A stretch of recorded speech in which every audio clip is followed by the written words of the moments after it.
सरत्या वर्षाला निरोप आणि नववर्षाच्या स्वागतासाठी मोठ्या प्रमाणात बघितलं तर सिंधुदुर्ग जिल्ह्यात अनेक पर्यटक आहेत ते इकडे वळताना पाहायला मिळतात. मी आता आलो आहे ते वेंगुर्ले तालुक्यातील खवणे या ठिकाणी. खवणे म्हटलं की कयाकिंग हे एक सध्या समीकरण आहे आणि ह्या खवणेच्या खाडीमध्ये पाहिलं तर इथे शेकडो जे कयाकिंगचा आनंद हे पर्यटक घेताना दिसत आहेत. जणू काय जत्रा भरल्यासारखीच अशी ही स्थिती आहे. सध्या हे जे कयाक पर्यटन आहे ते सुरू करून दिलंय त्यांच्या समेत आपण ते व्यावसायिकांकडे जाऊया. मला सांगा, सध्या मोठ्या प्रमाणात इथे पर्यटक ही पसंती देतात. तिचे तुम्ही पर्यटकांची कशी काळजी घेता आणि कशा पद्धतीने सध्या हा जो पर्यटनचा हंगाम आहे तो एन्जॉय होतो? पर्यटनाची काळजी म्हणजे घेताना आम्ही प्रत्येकाला जे पर्यटक येतात ते पर्यटक आता बाहेरून म्हणजे मुंबईतून येतात, पुण्यातून हे मोठ्या प्रमाणात येतात. त्यांना सुरुवातीला आम्ही लाईफ जॅकेट्स प्रोव्हाइड करतो. सोबत गाईड सुद्धा मोफत मार्गदर्शक अवेलेबल असतात. ते तुम्हाला कांदळवनात गाईड करतात की कसा रूट असेल फिरवायचा वगैरे. त्यात तुम्हाला काही लोकेशन्स असतात जसे की मँग्रोव्हची केव्ह असते, फॉरेस्ट असतो, ग्रास सर्कल, हे काही लोकेशन्स तुम्ही बघू शकतात. व पाण्याची लेवल पण तुम्ही जास्त अशी डीप नाही, 4 ते 5 फूट पर्यंत असते. त्यामुळे लहान मुलं पण त्यात एन्जॉय करू शकतात आणि लाईफ जॅकेट्स असतात त्यामुळे सेफ आहे पूर्ण. पर्यटक हे स्वतः हे कायाकिंगचा अनुभव घेतात, ती वेगळी एन्जॉयमेंट कशी असते? ती वेगळी म्हणजे आधी पर्यटकांना जायच्या आधी आम्ही पूर्ण प्रॉपर इन्स्ट्रक्शन देतो. बोट म्हणजे कशी चालवायची वगैरे असते, काही इथे इन्स्ट्रक्शन वगैरे असतात. ते सगळे इन्स्ट्रक्शन देऊन आम्ही त्यांना पाण्यात वगैरे सोडतो.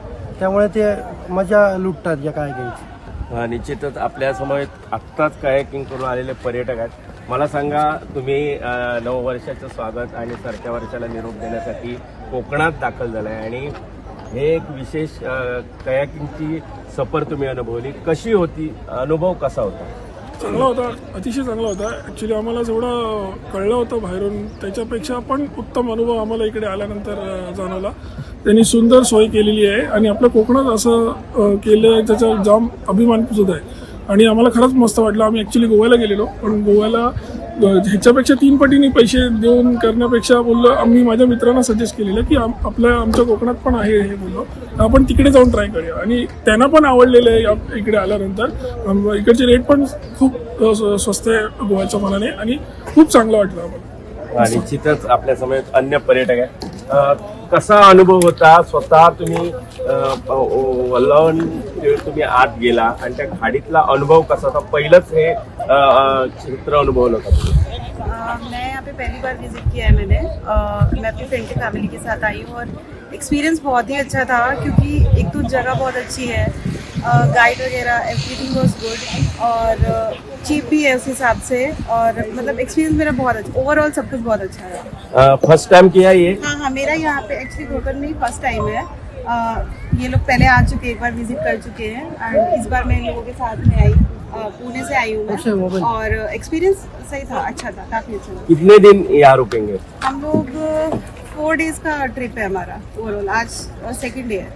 तो अभी जनवरी तक एंजॉय यही करेंगे? नहीं, जनवरी से पहले चले जाएंगे. हाँ. तो बस साल जैसे खत्म होने आ रहा है तो हमने सोचा एक ट्रिप करके आते हैं. तो बस 4-5 दिन का ट्रिप है बट एक्सपीरियंस अच्छा था. लोग यहाँ के बहुत अच्छे हैं, खाना बहुत अच्छा है, सब कुछ बहुत अच्छा है. कसा होता अनुभव आता तुम्ही घेतला तो? ये एकदम मस्त था, स्वस्थ और मस्त वाला अनुभव हुआ है ये. और अपने आप से चलाना मतलब एक अलग अनुभव होता है. अभी तक जब बैठते हैं तब साथ में कोई ना कोई होता है. यहाँ सिर्फ अपना चलाना है, अपने आप को अपने का आगे ले जाना है. एकदम बढ़िया है. 4 दिन का ट्रिप है. हम लोग नाशिक से आए. बघितलं तर सध्या इथला जो अनुभव आहे तो इथले पर्यटक अगदी उत्साहाने सांगत आहेत आणि विशेष म्हणजे ह्या कयाकिंगची सफर ही अत्यंत सुरक्षित असल्यामुळे मोठ्या प्रमाणात पर्यटक आहेत ते खवणे बीचला भेट देताना दिसत आहेत. सुरेश कौलगेकर, जय महाराष्ट्र, खवणे, सिंधुदुर्ग.